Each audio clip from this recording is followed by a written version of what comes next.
we do have a little bit of news to talk about this week. I mean, quite a bit of news when it comes to H45, actually. Um, we had a big update last week, and in the 7 days since our last Michael Myers Monday live stream, there have been a number of new guest announcements made. Also, some new product exclusives revealed. And like I said, there is now a change to the panel schedule that we're going to take a look at. So let's dive in to this week's update on all things Halloween 45 Years of Terror, the most epic Halloween franchise reunion event ever assembled, is taking shape, and it is now less than a month away. Holy crap, everybody. How excited are you guys? Um, and it just keeps getting better. Just when we thought um, they might be maybe getting close to the end of guest announcements. No, all indications are that there's no end anywhere near in sight. And I don't know. That's fine with me. This is such a big lineup. I don't even know the grand total of guests right now. Last I checked, they were like pushing 50, and I think it's probably close to about 60 now. Um, so, just in the last week, here's the latest guest additions coming from Haddonfield to the real life Haddonfield in Pasadena, California for Halloween 45 Years of Terror, happening September 29th, 29th, September 29th, 30th, and October 1st.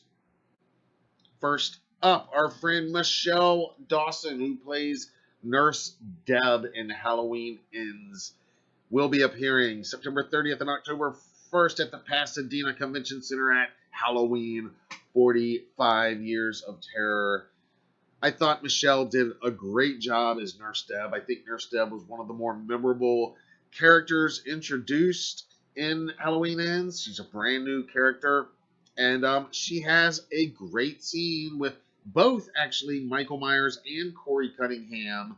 And regular viewers know that I interviewed Michelle late last year, and we talked at length about shooting her scenes with Rowan as Corey and with James as Michael, and specifically her death scene, which it's one of my favorite parts of the whole movie.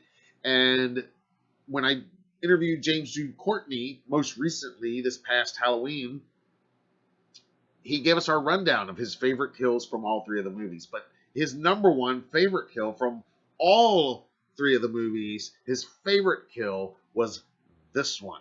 Because his favorite kill from the original 78 Halloween is the Bob kill. And it's many of yours because it dominated our recent poll asking that question. So James agrees with most of you. It's the Bob kill. And this, of course, pays direct homage to that amazing Bob kill. Michael getting his Bob on with Nurse Deb, played by the very cool, very talented Michelle Dawson. And this will be her very first convention appearance ever. Not just her first time at 45 Years of Terror at a Halloween reunion event. Her first convention appearance ever. Her first time ever meeting fans, signing autographs, getting photos with fans. Little prediction, I predict she's going to fall in love with it the same way Sandy Johnson did 5 years ago at 2018, the same way James Jude Courtney did 5 years ago at the 2018 40 Years of Terror. I think she's going to fall in love with it. She's going to fall in love with you guys. You guys are going to fall in love with her, and she's going to be a regular out on the circuit, and it's going to be great. But very cool to see Michelle added, and if you haven't already, of course, I urge you to watch my exclusive interview with Michelle Dawson. I have included the link to that interview in the description of this video. Also announced this week, also making her first ever convention appearance, Marianne Singh from Halloween 2018. You remember Marianne? She had a very memorable death scene with James Jude Courtney as Michael Myers. There you see him lurking in the back. It's that one of the best shots in the whole film as we're following Michael, and he walks in and the camera stops. I love how David Gordon Green, he stops outside the window. And this is a direct homage to Halloween 2. You guys know the scene in Halloween 2. I think her name's Alice in Halloween 2, and she's on the phone, and she's talking to Sally, and it's, it's like Michael's first kill in that. It's the one that John Carpenter directed, and this a clear homage to that. Marianne's character is even talking to Sally on the phone. It's the direct homage to that H2 kill, and in that film, that's kind of Michael getting back into his groove. In this kill, it's also very much in the same vein, Michael getting back into his groove, and just cinematically one of my favorite scenes in any of the movies in this whole franchise. I love the way the camera just stops. We watch her from outside the window. We're spying on her, kind of like Michael is. Meanwhile, we're also seeing Michael through the other windows walk around the house. We see her come to our window. We see him now come up behind her because he's coming in from the back. And of course, that brutal kill moment. Very cool to see Marianne added. And I'm not going to lie, guys, I love the love that we are seeing for the most recent trilogy.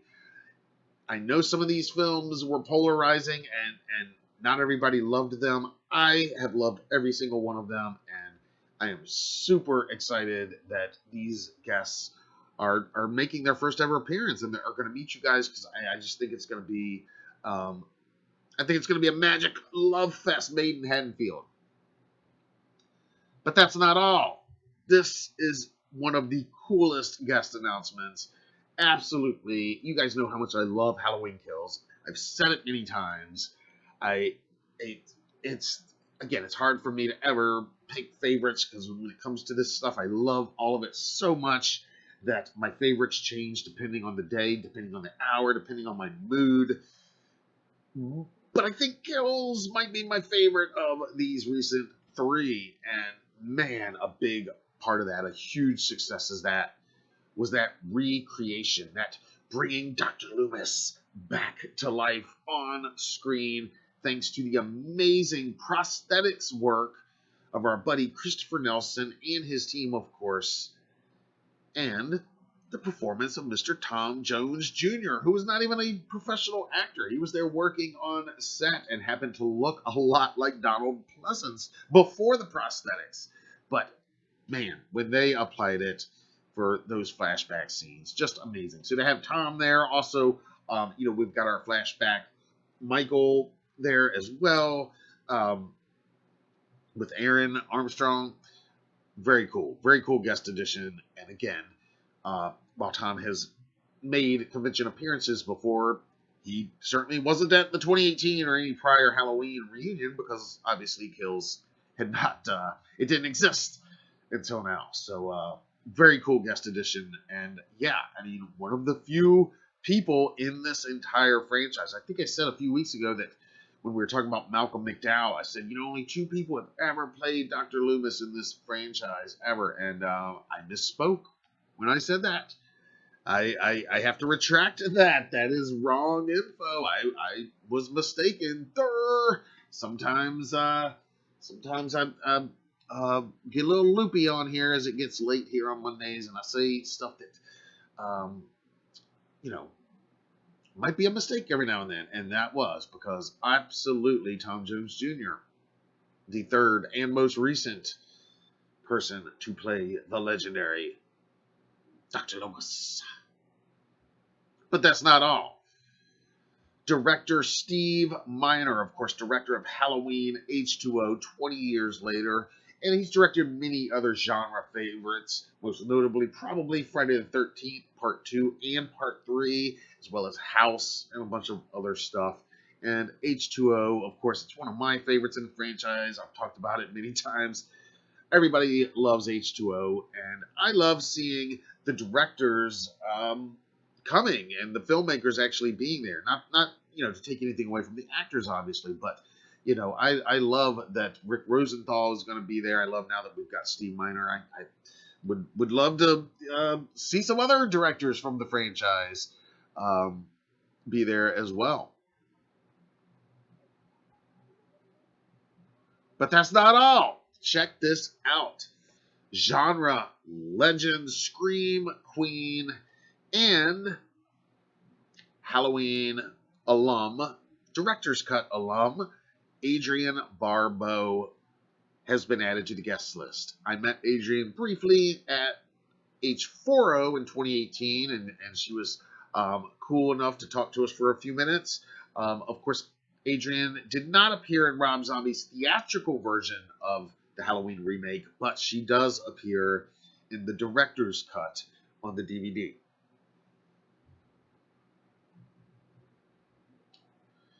And so Adrian is the most recent guest to be officially announced. But when Sean Clark, our friend Sean Clark, was on the Halloween Lives podcast over the weekend, our friends at the Halloween Lives podcast, they broke a little bit of news over there, and Sean announced yet another guest that they haven't put up on the website yet, but I thought it was a really cool addition. This is another first time ever convention appearance, and it's from one of my favorites, guys, Halloween 3 Season of the Witch. That's right. Jadine is her name. Jadine Barber. That's right. Buddy Kupfer's wife, Mrs. Kupfer, Betty Kupfer, little Buddy's mom, has been added to the lineup. And this is her first ever convention appearance, first time at a Halloween reunion event, first time at any convention event. And, pretty much at this time, anytime you can have somebody from the 78 film, from H2 or H3, those original 3 classics, I feel like it's just such a monumental thing.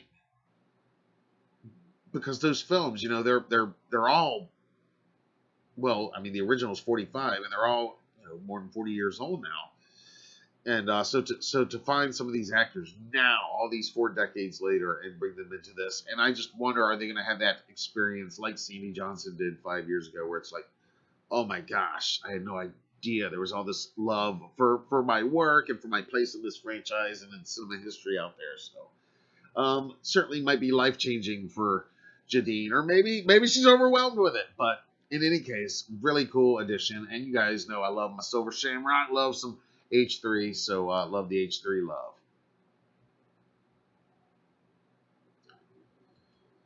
Wow, so that's some pretty awesome guest additions. And like I said, I love the H3 love, obviously, but I do love the love that the recent 3 films are getting. And Sean said on the Halloween Lives podcast, that they're, and he said it before on his own podcast, that they are really this year more than ever trying to get people that have never done this convention, or in most of these cases, any convention, and they are really knocking it out of the park, bringing so many of these first timers, and then in the case of a few of these others, people like Carmela and Michael and Diva Tyler, where they have done convention appearances, Aaron Armstrong, but they have not done a Halloween one.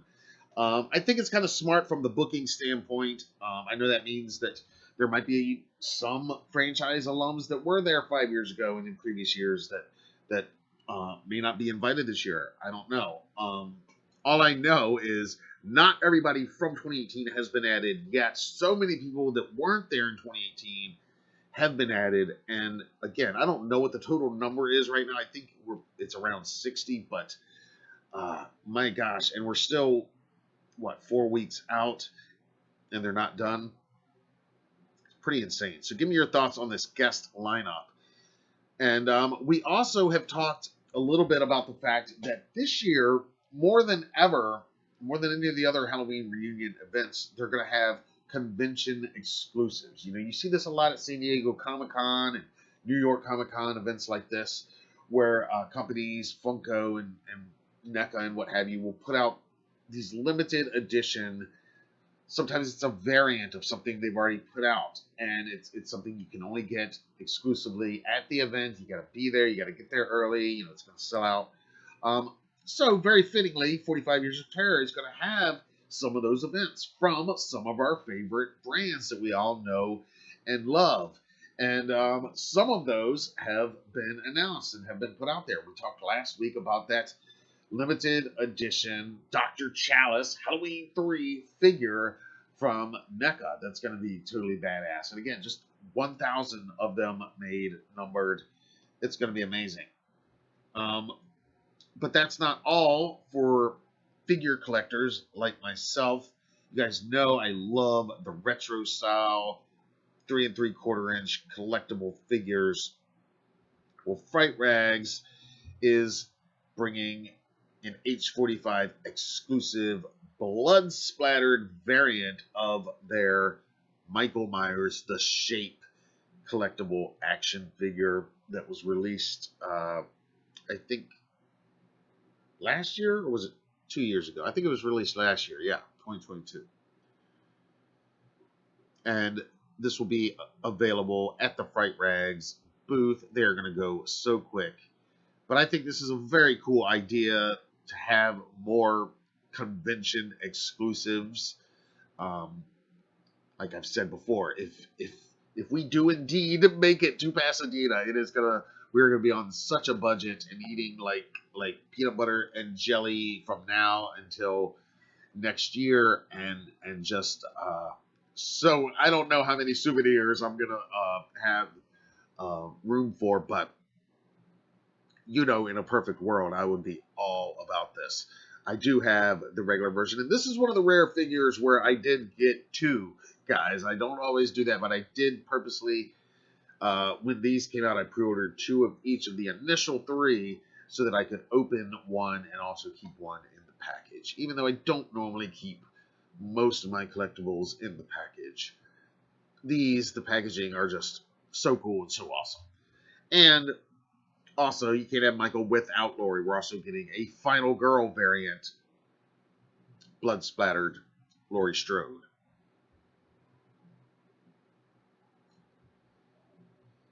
And that's not all. Royal Baubles, who I have talked about a lot here on previous Michael Myers Monday live shows.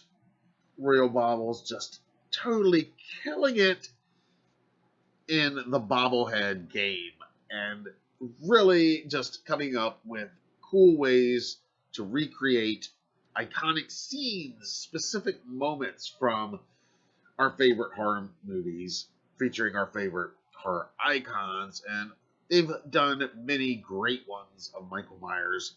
This is their H45 exclusive, of course, from the original 78 film, of course. And this is Michael Myers. Pretty simple, straight up, classic Michael Myers, 78. And he's holding the knife. It's got a glow-in-the-dark pumpkin, which I like. And this one will be limited to just 500 units. Each one will be numbered. You can see right there where the number will be printed on the box. This is just awesome. Again, I mean, I would love to own this. I would, I've gotten a lot of these Royal Baubles, and they are all awesome. They're made with heavy duty resin. They're not like cheap light plastic. I love them. So this is super exciting.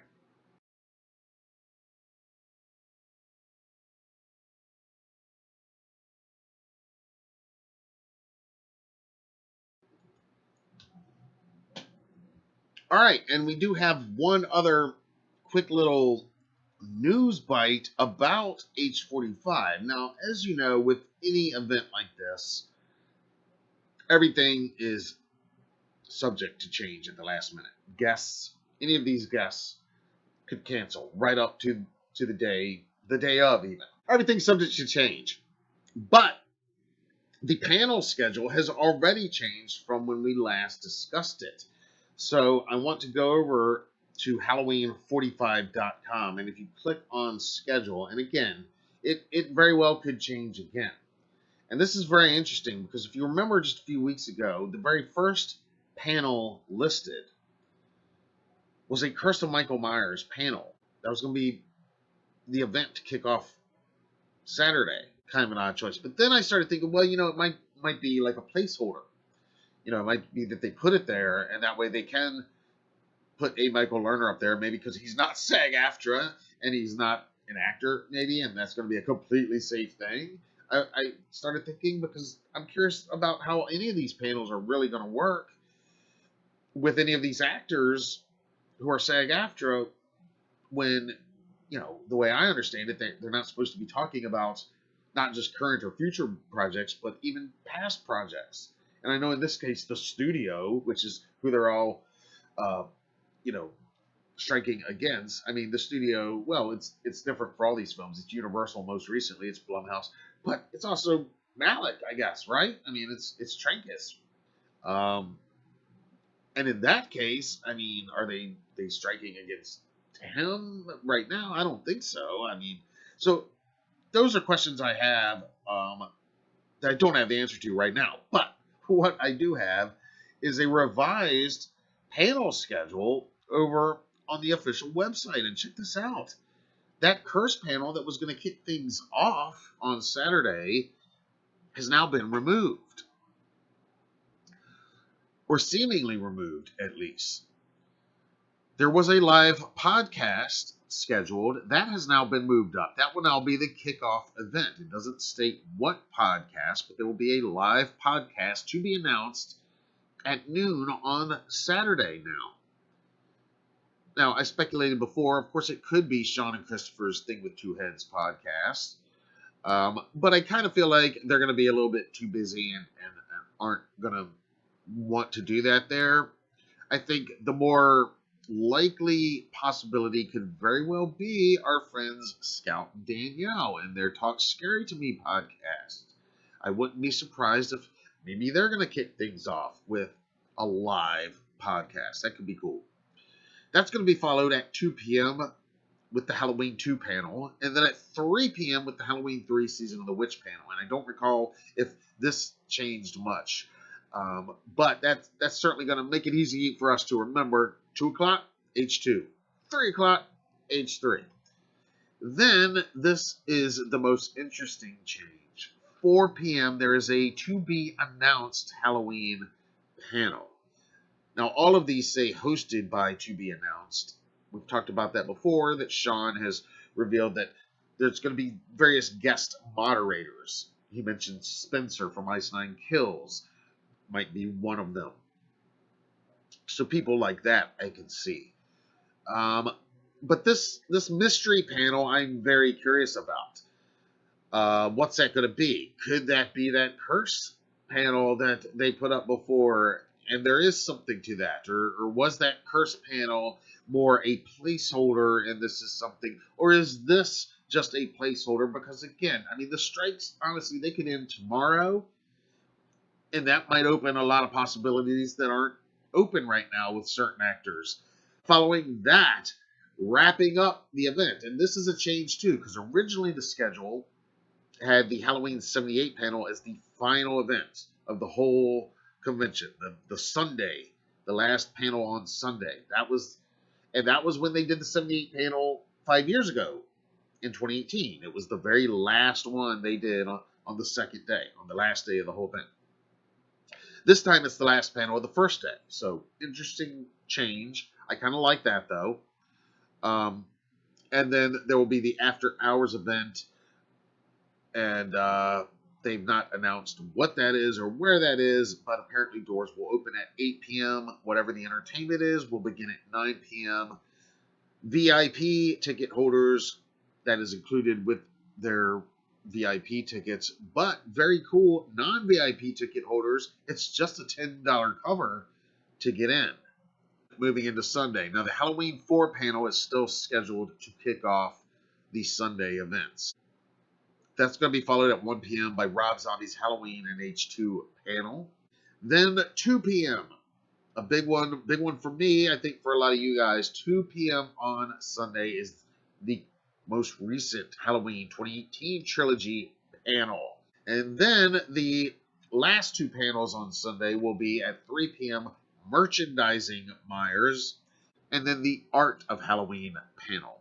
So definitely some interesting questions here. And as it says, and as I said, all of this could still change. It could still change numerous times. And I do think because of the strike situation and how, while it's probably not going to end before this, maybe it could. I do probably think they want to keep things a tiny bit fluid as far as the schedule, as late to the last minute as they can. So I would not be surprised in the least if this schedule changes again between now and September 30th. And of course, the final event on Sunday night after the convention ends will be that night's after hours event, which is Drinks with Tom Atkins at the Buccaneer, the actual bar from H3. Of course, the Friday event, Horror's Hallowed Grounds Bus Tour, that's happening on Friday. So that is your schedule for 45 Years of Terror. And that is all of this week's updates on 45 Years of Terror. Man, it is really coming together, is it not, guys? I want to hear from you. What are you most excited about? What has you the most stoked when you're thinking about this event right now? Is it a particular guest? Is it one of these panels? Is it the bus tour? Uh, I want to hear what is your most anticipated thing that you're looking for right now.